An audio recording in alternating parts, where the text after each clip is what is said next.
Bonsoir tout le monde et bienvenue dans ce 91e épisode de l'ESC Made in France. C'est la rentrée, on reprend les épisodes après ces petites vacances pour les fêtes de fin d'année. Pour m'accompagner, je suis avec Adil. Bonsoir Adil. Bonsoir et bonne année à tous. Je suis également en compagnie de Gwen. Bonsoir Gwen. Bonsoir et bonne année à tous. Oui c'est ça, bonne année effectivement. Donc on a quelques petites news par-ci par-là. Surtout des sélections, on a une nouvelle chanson et du coup on va en parler sans plus tarder. On commence tout de suite par le possible retrait d'Israël pour 2023. C'est une info qui court quand même depuis quelques semaines. On sait que entre la CAN et le gouvernement israélien ça se passe pas très bien et il y a du coup une menace de dissolution de la chaîne en quelque sorte. Et ça pourrait du coup menacer bien évidemment la candidature d'Israël à l'Eurovision 2023 qui, on le rappelle, a déjà sélectionné sa chanteuse Noah Kirel qui promettait un show assez incroyable. Alors qu'est-ce qu'on en pense, Adil? Si jamais cela se produisait, vous avez vu en 2017, Imri a pu participer. Ils avaient fermé après la fin du concours. Donc finalement, si jamais cela se produisait, ils vont peut-être faire un peu comme en 2017. Hein. Oui, c'est vrai qu'en 2017, d'ailleurs le porte-parole avait dit Tonight is our final night. Comme quoi, il sous-entendait que c'était la fin du coup de la chaîne de télé. Mais non, parce qu'ils ont gagné l'an d'après. Mais non. Gwen, qu'est-ce que tu en penses Je pense pas que Israël va se retirer, à mon avis. Je pense qu'au contraire, ils vont se maintenir et même trouver une solution d'ici 1 ou 2 mois par rapport à ceci. Mais après, comme on a dit Adi, c'est surtout la sphère politique, donc je pense qu'il vaut mieux les laisser peut-être pour l'instant discuter entre eux. Mais je vois très très mal le pays se retirer, ce serait vraiment dommage parce que c'est quand même un pays assez important de l'Eurovision qui a connu une bonne histoire dessus. Ce serait vraiment dommage de le voir se retirer pour vraiment des protis politiques vraiment, je dirais pas infantiles, mais pas loin quoi. Moi, je le disais avant le podcast, mais ça me gênerait pas qu'Israël s'en aille. Mais bon, ça, c'est des raisons politiques, on va pas en parler. Mais, en tout cas, il y a Alejandro et Alexandre qui n'ont pas pu être là ce soir et qui ont quand même voulu donner leur avis, nous transmettre leur avis. Alexandre nous dit pour Israël, ça n'arrivera pas selon moi, même si on notera une malédiction qui frappe depuis 2019, faisant qu'à chaque fois, un pays avait dû se retirer au dernier moment pour diverses raisons. C'était aussi arrivé en 2016, effectivement. On va passer à la deuxième chanson sortie pour l'Eurovision 2023, c'est l'Albanie, du coup, qui a fait le Festivali Ikenges et le public, du coup, a décidé d'envoyer à l'Eurovision Albina et Familia Kelmendi avec la chanson Douillet. Alors, Adil, as-tu regardé le FIC et qu'est-ce que tu penses de Douillet? Ouais, j'ai pas trop aimé ce festival à Ikenges et le gagnant, je les trouve pas mal. Hein. Et je sais que ça fait énormément aux enfants, mais moi je suis quand même moins emballé. Alors en tout cas, sur le papier, ça a du potentiel et le son est cool. Reste à ne pas foirer le revamp et spoil, il n'y aura pas d'anglais et ils feront oublier facilement Ronella, ce qui j'espère. Je donne un 6 sur 10. Oui, d'ailleurs, c'est une très bonne chose, ça, c'est que l'Albanie, souvent, a eu pendant un temps la tradition de traduire toutes ses chansons de l'albanais en anglais. Mais là, ce sera pas le cas, du coup, pour Douillet, ça restera en albanais. Gwen? Je n'ai pas regardé le festival Ikengesh, ou Kengesh, je sais plus comment ils disent. Déjà, d'une chose, je pense qu'on s'est évité une chanson soporifique à l'Eurovision avec Elsa Lilla, qui a gagné le vote du jury. J'ai envie de dire, heureusement que c'était le vote du public qui primait pour l'Eurovision parce que je pense que je n'aurais pas supporté cette chanson. Donc très bon choix quand même pour l'Albanie, hein, ça démarre très très bien. Enfin, pardon, je reprends. Enfin, plutôt au contraire, ça démarre assez moyennement avec les cris de Albina. enfin je dis les cris, les hurlements d'Albina surtout. Mais après la chanson est très bien construite, elle est très bien faite. J'espère qu'effectivement, comme dit Adil, que le revendre ne sera pas foiré. Bon point positif aussi, c'est que la chanson va rester en albanais après le revend. Je la voyais pas du tout en anglais. Je pense qu'il faut qu'au contraire qu'elle reste en albanais, ça rend la chanson plus jolie. Mm. Sachant il y a des demi-finales à 15 ou 16 cette année, je pense que l'Albanie peut être très bien placée pour se qualifier. À voir dans quelle demi-finale elle sera et à voir tous les concurrents qu'il y aura à côté. Donc moi aussi je dirais que pour l'instant c'est la meilleure des deux chansons qui est sortie pour l'instant. Perso, j'ai pas pu regarder le festival Ikengesh cette année. D'habitude, je le regarde, mais cette année, j'ai pas pu le regarder pour cause de maladie. Je me sentais tout simplement pas bien. Du coup, j'ai écouté très peu de chansons. Mais j'aimerais au moins remercier les membres du jury d'avoir enfin donné un prix à Castro Zizo. Il était temps. Troisième place, c'est pas mal avec du coup son groupe Too Farm et sa chanson qui était géniale, Atomique. Donc voilà, donc déjà je suis très content. Par rapport à Douillet, c'est pas une chanson qui m'a touché. J'ai trouvé que c'était assez. Enfin, c'est une chanson de base que l'Albanie pourrait envoyer, quoi. Je trouve que la construction de la chanson est bonne, elle est assez même originale un peu dans sa construction, mais sinon ça reste ce que l'Albanie a eu l'habitude d'envoyer pendant un temps. Et je sais pas si ça pourra se qualifier en finale ou pas. Bon, ça gagnera pas l'Eurovision, ça c'est sûr, mais c'est quand même une chanson assez qualitative. Elle est plutôt pas mal, mais bon après, je préfère l'Ukraine moi pour l'instant. Pour Alejandro, il est très heureux de ce choix. C'est une chanson qu'il a beaucoup aimée dès sa première écoute, et il est très content qu'elle restera en albanais. Et pour ce qui est d'Alexandre, pour lui c'est toujours la même soupe qu'on nous sert. Personnellement, ça m'a fait un peu saigner les oreilles à force de les entendre chanter de la même manière. Un de mes pays concurrents les moins aimés pour cette saison. Donc voilà, donc deux salles, deux ambiances pour Alejandro et Alexandre. On va passer à la sélection roumaine, Selecția Națională 2023, donc qui a révélé 12 chansons en compétition.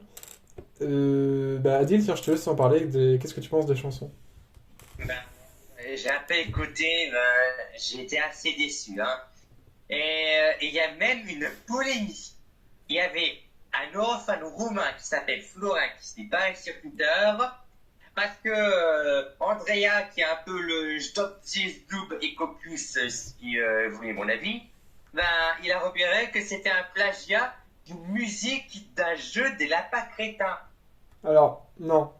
Je vais préciser, c'est que cette chanson, du coup, qui s'appelle Perinita, c'est qu'en fait, Perinita, c'est une tradition, enfin une chanson traditionnelle de base roumaine qui est jouée dans les mariages et qui a un rythme, qui a une mélodie qui est reprise assez régulièrement. Dont dans ce jeu des lapins crétins qui s'appelle, du coup la musique s'appelle Perinita de base.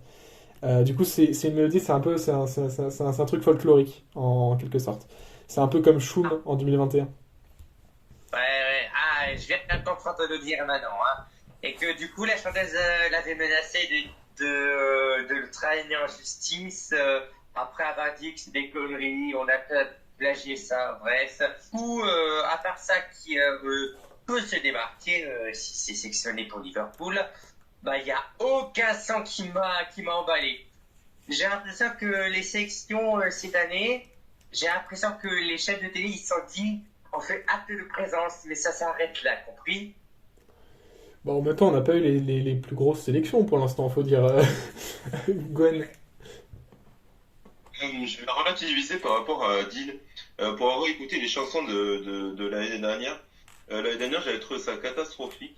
Ah ouais, mais là, cette année, je veux dire qu'il y a du mieux. C'est déjà des chansons un peu plus qualitatives, mais ce n'est pas non plus transcendant pour un sou. On sent que chaque son ne se différencie pas l'un de l'autre. Et j'ai envie de dire que la seule qui serait peut-être capable d'aller à l'Eurovision et peut-être même d'aller en finale, c'est justement Pelenita Mea, qui a des sons assez folkloriques justement, un peu dans le genre de Bregovic ou voire même Zosh Zub aussi, effectivement.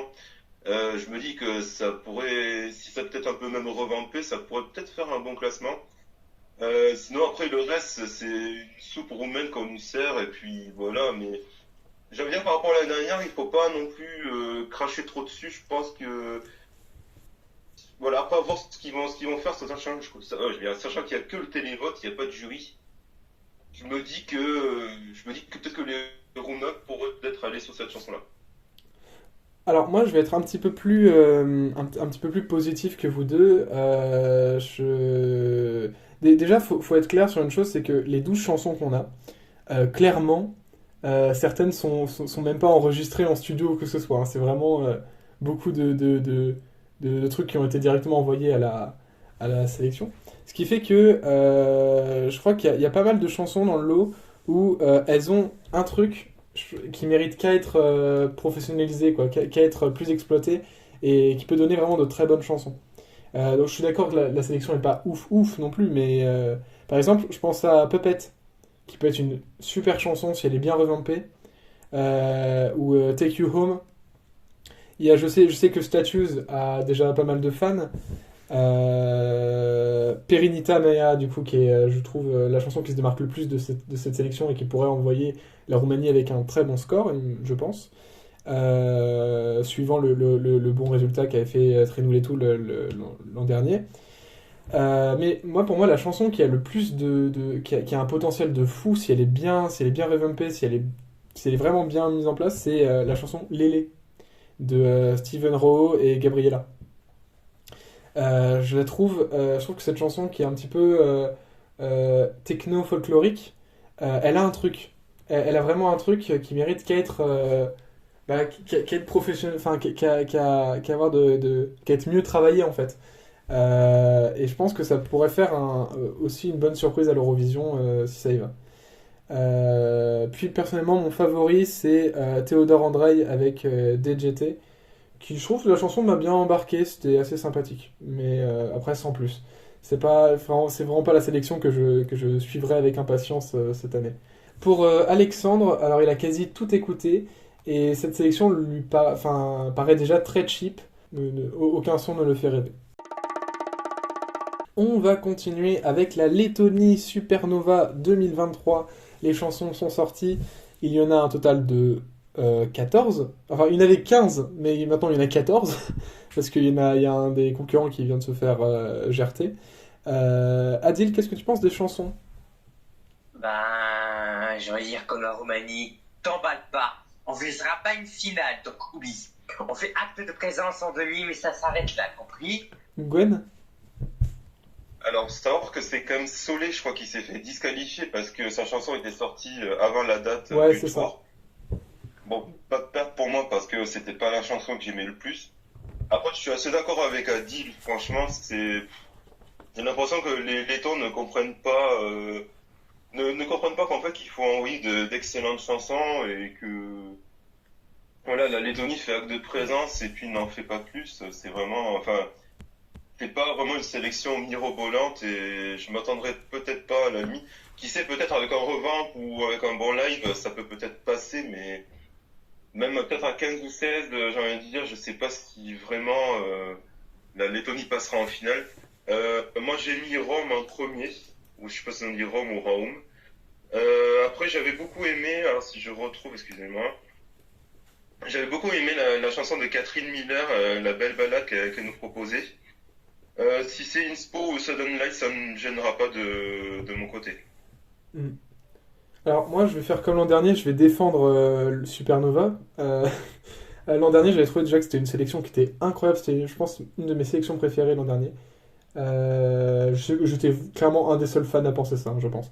Mais cette année, alors certes c'est moins bien que l'an dernier je trouve, mais il y a quand même des petites pépites. Je pense à Let Me Go de Aveil. Je pense à Tricky de Alice Aima qui m'a fait penser beaucoup à Samantha Tina. Hush de Petricha qui est trop bien. Puis après, il y a des chansons qui m'ont plus surpris. Il y a 3 chansons qui m'ont vraiment surpris et qui je m'attendais pas à aimer autant. C'est la chanson 24 Avenia de 24 Avenia You Said, que j'ai trouvé franchement bien cool, même si elle a aucune chance d'aller en finale si elle va à l'Eurovision. La chanson de Sudden Light, Aya, est trop trop bien. Elle m'embarque vraiment. C'est une bonne chanson soft rock, très très cool. Et alors, mes petits favoris cette année, ils étaient dans mes favoris aussi l'an dernier. Et du coup, ça m'a fait de la peine d'apprendre que Gwen, tu ne les avais pas dans tes favoris cette année. Inspo avec Sway. Je trouve qu'Inspo, j'en avais déjà parlé sur le groupe Twitter du podcast. Je trouve que là, il y a une vraie évolution musicale dans ce qu'ils font. Ils approfondissent plus leur côté rock, et ça me fait plaisir, quoi. Leur chanson Sway est franchement très agréable à écouter, comme l'an dernier. Et bah, je crois que c'est les favoris cette année, non? Il me semble. C'est pas les favoris de la communauté? Non, c'est pas les favoris de la communauté. Mais ils mériteraient de fou d'y aller. Parce que déjà, ils méritaient d'y aller l'an dernier. Et, mais ouais, en plus, c'est un duo qui est assez attachant. Donc je suis très content qu'ils reviennent avec une chanson aussi bien. Après, je suis un peu déçu. Je crois que, oui, j'ai oublié de préciser, mais on a des retours dans cette sélection. On a un total de 2 retours, il me semble. Non, 3 retours. Ok, 1, 2, 3, 4, 5, 6 retours, pardon, excusez-moi. On a. C'est du compte de la 100e participation de Marcus Riva. C'est ça. Alors, on a Adriana Miglan qui avait fait Supernova 2019. On a du coup Inspo qui a fait Supernova l'an dernier. On a Just qui a fait l'Eurovision 2016. On a du coup Marcus Riva qui a fait 2014, 2015, 2016, 2017, 2018, 2019 et 2022. Et on a Sudden Light. 2020 aussi. Non, pas 2020. Enfin, Si, non, en 2020, il était dans le premier tour, mais il n'avait pas été retenu par le jury. ah, peut-être, ouais. Si, je suis sûr, certain. Il y a Sudden Light qui a fait en 2018 et il y a Toms Calderoxis qui a fait en 2017. Et du coup, oui, un peu déçu j'aime beaucoup Heartbeat. Du coup, j'étais un peu déçu de la chanson de Just. Mais sinon, c'est cool. C'est une bonne sélection, encore une fois, Supernova. Je sais que beaucoup peuvent la considérer moyenne. Mais moi, c'est pas mon cas. Franchement, je pense que je vais bien m'éclater devant le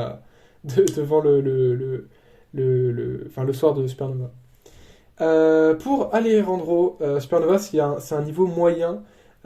Chanson pour la plupart correcte, seul se détache Inspo, et il est déçu de la proposition de Just aussi. Et on va terminer sur le Norge Melody Grand Prix 2023 qui a révélé ses participants. Alors je vais pas vous faire toute la liste des participants, je vais juste vous dire les retours à peu près, ceux qu'on connaît de plus ou moins de loin. On a Akuvi qui a fait le Melody Grand Prix en 2020, Alejandro Fuentes qui a fait en 2018, Atle Petersen en 2021, Elsie Bay en 2022, et puis on a des retours qui avaient fait l'Eurovision. On a Joust qui a fait en 2017, Kate Gulbrandsen qui avait fait en 87, Stig Van Erik qui avait fait en 99 et Ulrike Brøndstrup qui avait été sélectionné en 2020, mais comme on le sait, l'édition avait été annulée. Et aussi donc une nouvelle qui est tombée sur le Norge Melody Grand Prix, c'est qu'il y aura l'autorisation de l'autotune au concours, ce qui est très spécial. Adil, qu'est-ce que tu penses de ces deux news? Alors, je vais revenir sur l'affaire de l'autotune. Alors, évidemment, certains vont viser, même si Golfer, l'an passé, on l'a vu à Turin. Bon, j'ai juste envie de dire, à voir si ça va pas gâcher le plaisir, mais bon. Sinon, niveau artiste de retour, content pour Elsie et Ulrike Brøndstrup. Évidemment, on connaît les raisons, concours annulé, blablabla. Et parmi les artistes qui me hype un peu plus, c'est Swingate, évidemment, Joust. Gwen? Très heureux du retour d'Ulrike, que j'aurais tellement aimé la voir à l'Eurovision en 2020. Vraiment, mais j'espère qu'elle nous envoie une excellente chanson. On verra ça demain parce que sa chanson sortira en entier demain. Après, j'ai vu que Kate Gulbrandsen a une chanson de Ketil Morland. Je suis quand même assez curieux de voir ce que ça va donner. Après, j'ai envie de dire à Alejandro Fuentes que Fuego était déjà pris par Eleni Fouera, donc on pique pas le titre de la chanson d'Eleni, merci beaucoup. Ensuite, il y a le retour d'Elsie Bay. J'espère que vraiment qu'elle va nous envoyer une excellente chanson elle aussi. Après, j'ai l'impression qu'il y a pas mal de candidats comme Skrillex, qui a l'air d'avoir une chanson de Jonas Gladnikov, donc à mon avis, je pense que ce sera peut-être pas si mauvais que ça. Non, j'ai l'impression que la Norvège nous concocte une sélection en petits œufs ou petits oignons. Je pense qu'à mon avis, on va s'attendre à quelque chose d'assez, enfin, du gros lourd.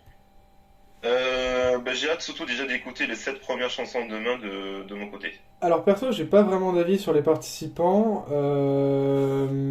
mais par contre l'autotune, ça me rend perplexe tout ça. Je sais pas du tout à quoi m'attendre. Par contre, c'est vrai que j'ai pas parlé de l'autotune, mais je crois que je suis tout à fait comme toi. Oui, oui, voilà. C'est vraiment très. Pourquoi? Pourquoi? Il y a quelqu'un qui a une extinction de voix, un truc comme ça. Mais c'est. Je sais pas, c'est bizarre comme mesure. Pour Alejandro, il est très content de revoir Ulrike, LZB et Jost. Et pour l'autotune, ça ne peut que créer des problèmes comme avec Lunaki l'an dernier, selon lui. Lunaki qui était, on le rappelle, dans la sélection du Benidorm. Et qui avait abandonné le Benidorm parce qu'elle n'avait pas le droit d'utiliser l'autotune au concours. Et pour Alexandre, c'est sa sélection préférée, le MGP. Il est super content pour Ulrike et surtout LZB dont il espère qu'elle prendra sa revanche. Et alors par contre l'autotune ça sort de nulle part selon lui. On aurait même pu penser que si règles changées il y aurait eu, que ça aurait été dans l'autre sens, donc réduire leur impact, vu comment Subwoofer en a abusé, même si je les adore. Mais non, au contraire, pas fan, mais à voir comment ils s'en servent. D'ailleurs, je suis quasiment, je suis du même avis qu'Alexandre en fait. Du coup, on aura les chansons, donc nous, là, on enregistre, on est le 8 janvier au soir, on aura les chansons, du coup, le 9 janvier, donc pas encore. Nous, on peut pas encore donner notre avis, mais on donnera notre avis après le show, la semaine prochaine. En tout cas, merci d'avoir été là, Adil, merci d'avoir été là, Gwen. Merci beaucoup. Merci beaucoup. C'était du coup Arthur, c'était un plaisir d'enregistrer encore une fois. Merci à tous de nous suivre encore et on espère que cette année 2023 va être remplie de belles nouvelles Eurovision. Vous pouvez nous retrouver sur Spotify, sur Deezer, sur Google Podcast, sur Apple Podcast, sur Samsung Podcast, sur Acast, sur TuneIn, à peu près partout et bien sûr sur YouTube. Merci de nous avoir suivis et on se retrouve du coup la semaine prochaine pour plus amples nouvelles. Bye bye. Et on est à 9 épisodes de la 100e.